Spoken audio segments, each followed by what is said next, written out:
Hello, welcome to the West Ham Way YouTube. Myself, Mark Carlaw. Where today we've got an exclusive with the one and only Mr. ExWHUemployee. Before we get into the football side of things, how are you, mate? And how was your recent trip to Denmark?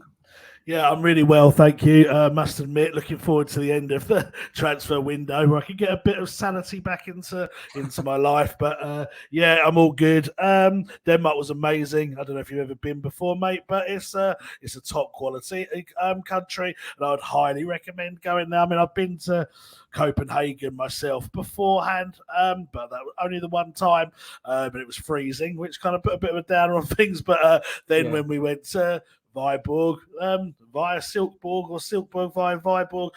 It was, a really great experience. Lovely town, lovely people, lovely place to go. And obviously we had our little train adventure and our breaking and entry adventure. So added a bit of spice plus the game as well. And we met some quality people out there. Bit of a shout out to the ticket office lads, ticket people out there, Joe and Reese, who, to be fair, Dave and I had given a bit of stick on a previous podcast, and then we met them out there and we spoke to them quite a bit. They're absolutely top lads, so shout out to them. But yeah, brilliant experience, mate. Loved it.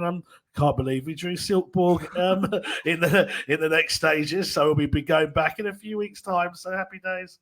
Oh, mate. Well, I'm surprised. I thought you were playing left back, aren't you, for them? Yeah, yeah. To be honest, I'll probably only had to last 30 seconds. I'll be whipped off quite quickly. But yeah, it's a bit of a surreal thing. I mean, just to think we stood on that centre circle of that pitch, and then like less than a month's time, we're going to be seeing or more than a month. Can't remember the date of it now. It's about 6th of October, isn't it? I think so like that.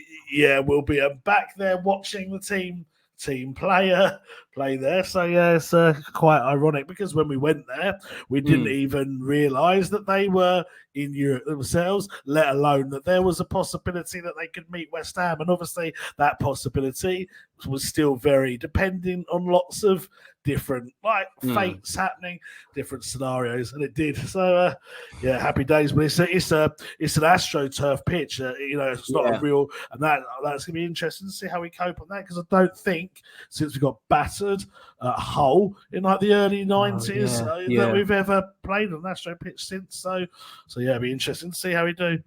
It is, yeah. What I was quite astounded about, though, is your excuse when you got caught, by the way, in the stadium, when you said you were the British media. I mean, that was Dave's. Remember the phone? Yeah, that was Dave's excuse. I was just going to say, "Oh, sorry, mate," and just go with "sorry, mate." But he tried to take it that step further. So I can't believe they bought it. I actually think we might have, because at one point, what he didn't see off camera is that he was actually tried to take us to an office to get accredited passes. But it was at that point where we kind of thought this is going to get us in trouble, because obviously we don't have any anything, so they're going to realise then, and then maybe try and get someone to go and speak to us and do something. So we thought, let's just go with that and just get out as quickly as we could. So we were like, no, mate, we'll get the accreditation sent through later. It's all right.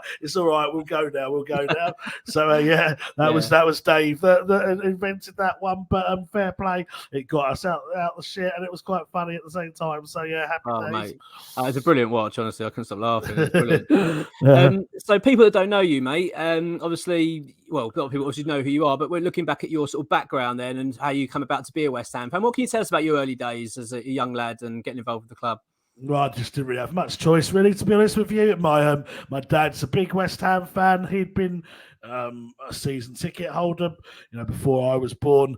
His dad, my granddad, was a big West Ham fan, and he used to sort of know Bobby Moore, Martin Peters, Jeff Hurst, all that lot in the 60s, because he played for Leyton Orient himself, but then he went into insurance and did a lot of the insurance for those players. So it was just ingrained, really. I mean, from an early age, I can remember my dad going to West Ham and always wanted to go. So a bit of a sick confession here that I've got is that I was about 8 or 9, and I said to him, right, Dad, I want a season ticket. And he said, no, you're too young, maybe next season. And I thought, right, I'm going to show you. So for a year, I fake supported Arsenal just to sort of wind him up a little bit and get him to buy the season ticket. And it happened to be the year when Arsenal won the league in the last minute with Michael Thomas. So I had loads of Liverpool. I had really loads of chance to gloat. So I basically kept saying, Arsenal won the league. And he was like, right, I'm not having this. So my plan worked. And he bought me a season ticket and the home and away kit for the next season. And then that was it. I got what I wanted and job done. I was a West Ham fan. There you go. Look back forever with regret. yeah, exactly. Yeah, I could have had a lot more success if I'd stayed with Arsenal. Oh, excellent, mate. No, it's brilliant. I mean, it's very similar to me, really. Through the family and that, and I wouldn't change it for the world, though. Really, you know. So, Mr. Dave Walker, then you obviously, you ended up meeting him, and then the West Ham way was born. How did that come about? You meeting Dave? Had you known him for quite a long time before this all started? No, not really. I mean, basically, what happened was I obviously was X on Twitter, and then I used to write for a couple of sites, and then it got to a point where one of them, the main one, Iron's Views, it was called with Liam. He was a top lad. I don't really speak to him anymore, but Liam Spencer, his name was, and he's a really good lad. The first person I ever met away from in person as such when I was X. He was a top lad, but he started out doing a West Ham side. I used to write for him, and then I think he had a difficult circumstance in his life, and then he was also at a young age where he was going to start doing a different profession. I think he might be quite high up in the Sun now or something like that. But anyway, he packed it all in, and I was at the crossroads. And I kind of thought, well, what do I do now? I kind of liked writing and putting my stuff into more depth. I thought, you know what? I'm going to start my own website. Let's see how it goes. So I started my own website. I thought I need to make this a little bit different. So I thought, right, well, there's a lot of good content makers out there. Let's try and see if I can almost merge them under one hat. Like, there's loads of different people that are good at what they do, but they're kind of all a bit out there. Let's put them all under one name, the West Ham Way name, and let's try and take it from there. And it started off, I actually had Hammer's Chat to start with, believe it or not. Oh, really? But yeah, they actually were originally under the West Ham Way, but they split off quite early on, and obviously they've gone on to massive things now. And we had a few other people. I was talking to West Ham Fan TV, believe it or not, despite the stick I get on that site, Knees Up Mother Brown, we're talking to them. So there's quite a few. And I spoke to Kev, who did Sex, Drugs and Carlton Cole with Dave. Yeah, and Dave hadn't even heard of me. Dave hadn't been on Twitter. Dave didn't know who I was. So I spoke to Kev. Kev was like, I said to him, are you up for collaboration? Because they did some brilliant interviews of ex-players. So I said, are you up for a collaboration? And Kev was like, well, I have to speak to my partner, who was obviously Dave. Kev was fine. Kev bought into it really quickly. Dave actually required quite a bit of negotiating to see if he was happy to do it. Yeah. And it took a while to persuade him. And then we met up. It was a Southampton game just before the New Year, so about 28th of December in the last season at the Boleyn. We met up. We went for a drink in Queens, met Ian Bishop at the same time. Really clicked. Like, we got on really well. And then it was shortly after that I got approached to do a podcast or a radio show at Phoenix FM, shall I say? And they wanted me to have my own show, and I just didn't think I had the charisma or personality to put it off on my own. So I thought I'd be all right as a sort of side host or a second host. So I approached Sex, Drugs and Carlton Cole. Again, Dave refused to do it. It wasn't up for it. Yeah, it wasn't up for it. Again, took a lot of negotiation. And he says now to this day, he's glad I was persistent with it. And eventually I managed to persuade him to do it once a week. And then just grew from there. And then we found out how similar we were and how well we got on. Got the same birthday. He's now godfather to my son and things like that. So, so it's just a friendship just escalated very quickly, and now it's fair to say he's my best mate now, and I'd like to think I'm his. So happy days. No, it's a brilliant. I mean, it's you can tell by that when you listen to the show, the rapport you have and the friendship you have. It actually does help make the show, really, because you've got that. And do you know what I like X as well about people that don't listen to the show if they're on Patreon? You should do, because it's so worth it. But I love the fact as well that you do challenge each other. You don't just agree with what each other says. The debates can be quite heated actually sometimes, and I actually think that makes the show even more pure, as it were, really, because you can sense that you're not just there just to sort of nod along and agree to whatever's one saying. And and obviously the stories as well. There's a real special connection, isn't there, between you and Dave? Oh yeah, it's just strange. You just meet certain people in life that you really connect with, and we do, Mm. and we are quite different. If you those, I mean, you've met us both, mate. We are very different. Like he's 6 foot. Well, you're about 4. 4'4", and he's about 7'2". There you go. Yeah, exactly. So there's a massive range in our height, a massive range in our temper scales. He's much more confrontational and he's a nice guy, obviously, but he's much more firmer than I am, whereas I'm a bit more maybe diplomatic, and I think our two personalities in a way balance each other out quite well. Yeah. So that's why it probably works quite well, because if we were too similar,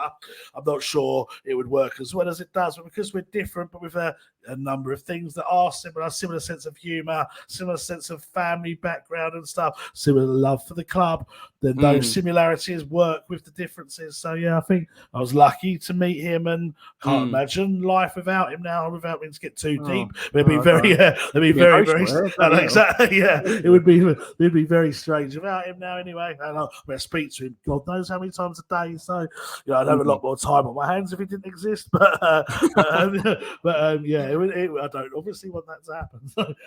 No. Well, you were talking about, funny enough, about sort of like big personalities in your life and sort of things like that, and connections like that. West Ham themselves, we've had a big change recently. Obviously, Mark Noble leaving the club after, I think it was 19 years, I believe, associated with West Ham. So it's a real big change there. We've all had to sort of getting used to. Do you think it's had a big impact on the dressing room and as a club as a whole?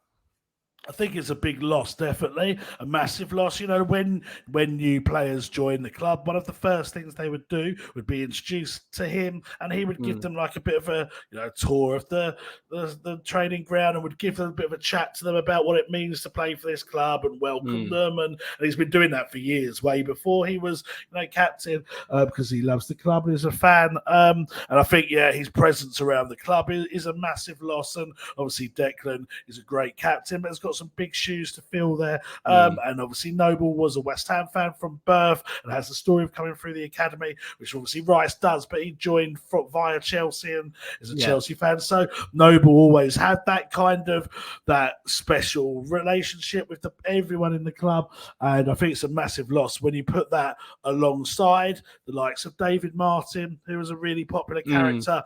Fredericks was popular, Yarmolenko, people might not realise, but he was a chap that people like. Masuaku, Diop, these players were all popular fellas within the club.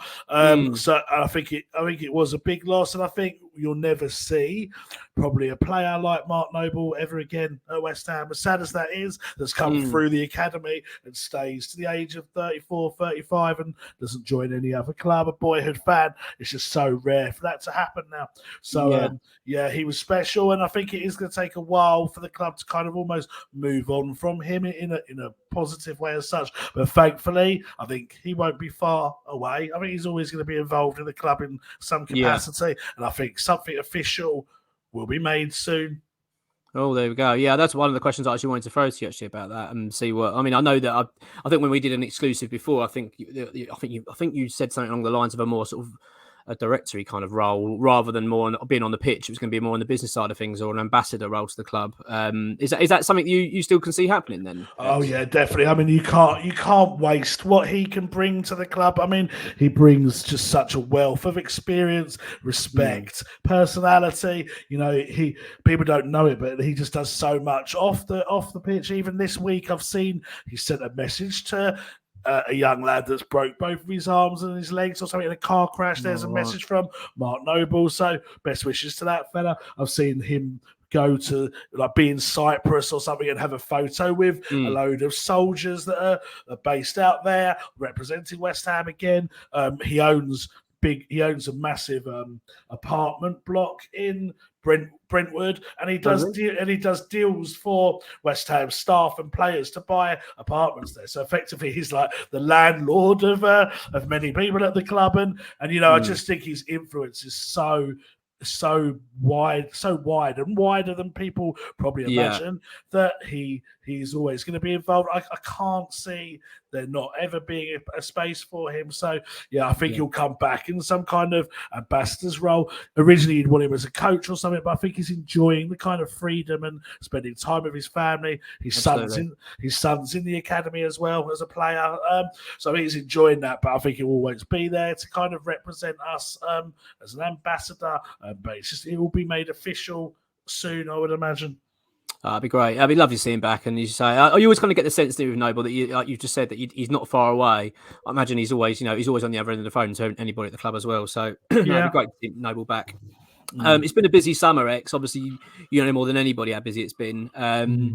We've spent quite a fair bit of money. We've been linked with pretty much every footballer on the planet. And what would you say so far in terms of the business done? Are you pleased with what the club have done? Are you happy? Oh, yeah, definitely, mate. Definitely. I mean, look at how much money they've spent for one. I mean, we're one of the highest spending clubs in the world. It's not often you get to say that as a West Ham fan. And I also think we've addressed the needs as well. We needed a new centre-back. Unfortunately, he's injured, but we did get a good player in. We needed another keeper. We've got another keeper in. We needed a striker. We got a striker in.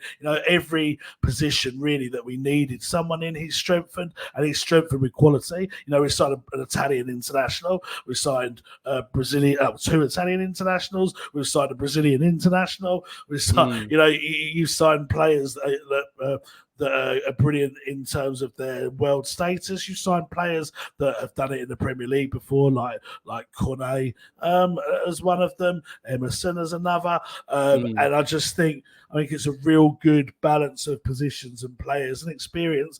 And, we might not even be done yet. There could be another 1, 2, possibly 3 players come in before deadline. We shall see. I don't think we'll spend, obviously, the money that they've spent on some of these players, but I think loans, maybe a couple of free transfers possibly be looked at. There could be a few more additions coming in. I think it's been a great window, and you only have to see some of the board's biggest critics are coming out and praising them, and that's a sign of something going well, isn't it? Absolutely. I mean, it was funny enough. I saw a tweet from yourself, and this was back in right at the beginning of August. It was the 3rd, I think it might have been, and it was when you linked us with Paqueta, and you said there was an interest in the player, and I think your words were, but it's highly unlikely. This is in terms of competition for the player, it was an unlikely link that it was never going to much was going to come from it.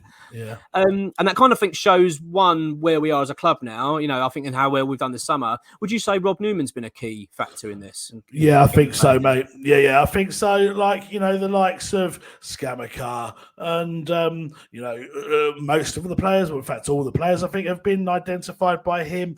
And there's been a real change in quality of player that we've brought in, and people were questioning what his role was. Obviously, he was here in January and we didn't sign a single player. But when you look back on that, I think, it could have cost us potentially winning in Europe, possibly. Yeah, you can't look away from that.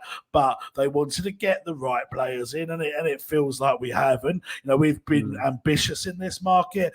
I've listed a number of players, and I was so pleased that David Moyes came out and said that we have gone for a number of players. It just backed up everything I've said, because my biggest critics always say, he just throws out names, and if you throw enough shit, some of it will stick. I get that every time. But actually, that is what West Ham do. Yeah. And I'm glad it was backed up now. And like you said on that tweet I did on the 3rd of August about Paqueta, I just thought, wow, this is a Brazilian international, 30-odd caps for Brazil, highly rated, wanted by numerous teams across Europe. That's not that sort of player's not going to join West Ham.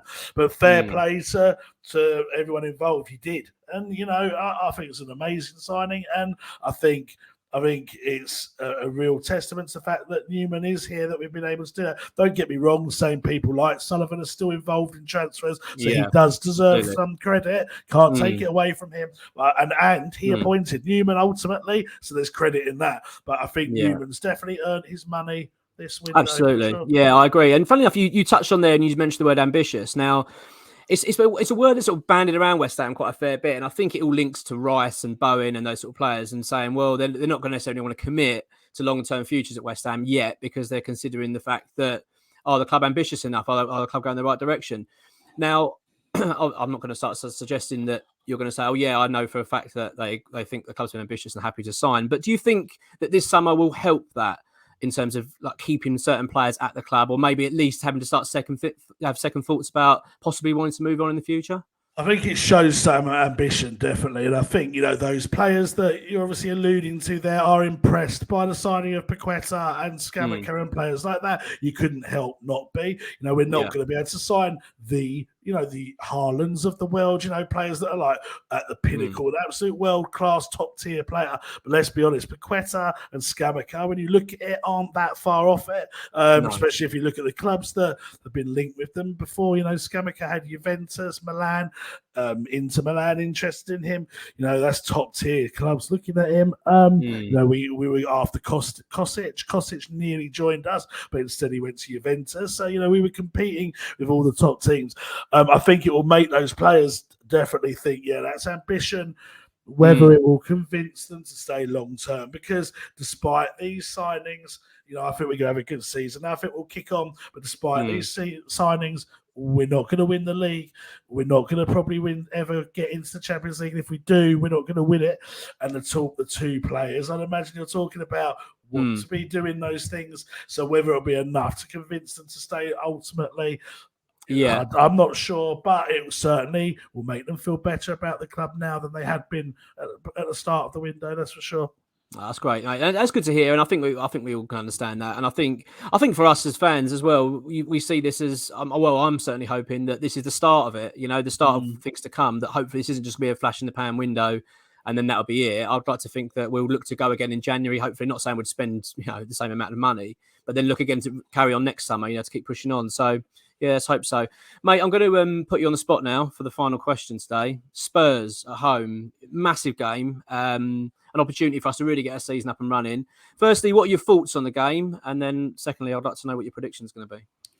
My thoughts on the game are that I'm much happier that we're going into that game on the back of a win. I think I went to the Villa game and I could sense a bit of tension in the crowd. Like that first half wasn't great, but when the players did a bad ball or, miscontrol or whatever, the fans were quite quick on their back. So I'm glad we've got that win now. Obviously, the signing of Paqueta has given another boost as well. So I think that'll be massive. I actually fancy our chances. Of course, Tottenham started the season brilliantly, annoyingly, and Kane started the season well when he usually takes a bit of time to get going. So it's a bit frustrating that they're on form. However, we've got a good record against them. We've got a good record, particularly at the London Stadium. I think if we can go out with a positive attitude, both from the players and the fans, which I think we'll naturally have because we're playing our biggest rivals they're in our league, I think we'll get a result. I've predicted 2-1 in our predictors league. But I should have said that, so I'm now giving Dave the heads up. But I had predicted 2-1 in our predictors league, and I think we can do it. It's going to be close, but I think if the fans and the players are on top of their game, I think that stadium rocks when we're like that, and I think there'll be enough, hopefully, to get us over the line. Oh, mate, that'd be amazing. I'm not far off you. I've gone for 1-0. I've just got this feeling, and you just get that feeling as well that get the result tomorrow, then we're going to be really up and running our season. We'll really start kicking on from there. Yeah. And Chelsea, on Saturday they're a bit inconsistent. They've got a good result.